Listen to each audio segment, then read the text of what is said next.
我怕回家过年，怕留守的猫咪拆家，怕冰箱的食物坏掉，怕睡过无机无车，但最怕的是突然改变的生活方式，怕完全属于自己的运转了360天的生活习惯突然就被改变。以前睡到自然醒的一天变成8点前必须要吃的早餐，以前1天3杯的冰美式变成了泡着红枣的热牛奶，以前从来不看的晚会变成了隔离敏感问题的道具，以前精准控制的体脂变成了顿顿堆到冒尖的任务，对家的思念也很快变成了对过分关心的不耐烦。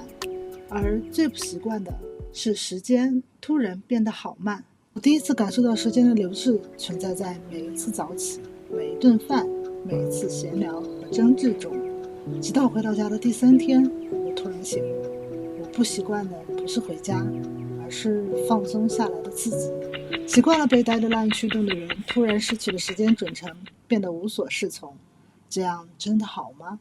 我不知道答案，但我决定尝试真的放松下来，哪怕它只剩下4天。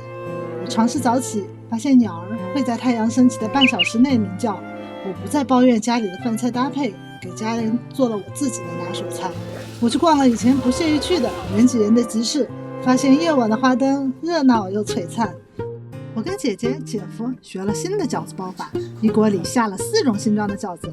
我开了低度数的米酒，滴酒不沾的家人们一起热热闹闹举杯。家里人平时舍不得的车厘子，我买来塞了冰箱的满满一层。我主动去走了亲戚，在亲戚家吃了扎扎实实的一顿饭。我破天荒在傍晚散了步，看见白天平平无奇的楼房在夜晚变得喧闹梦幻。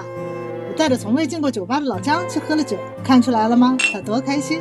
我看完了老人有条不紊画整个糖画，这依旧是小朋友们最喜欢的童年零食。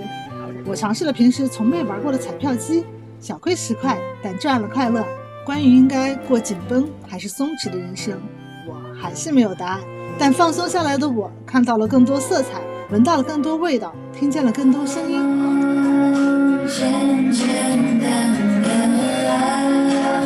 生活不再是一条直线，而是蔓延出了一些多彩的枝桠。我发现，原来风轻云淡的生活也可以过得妙趣横生。而重新审视和身边人的关系后，我也突然意识到，在说服父母和被父母说服外，我还有更好的方式爱和被爱。原来这才是过年的意义。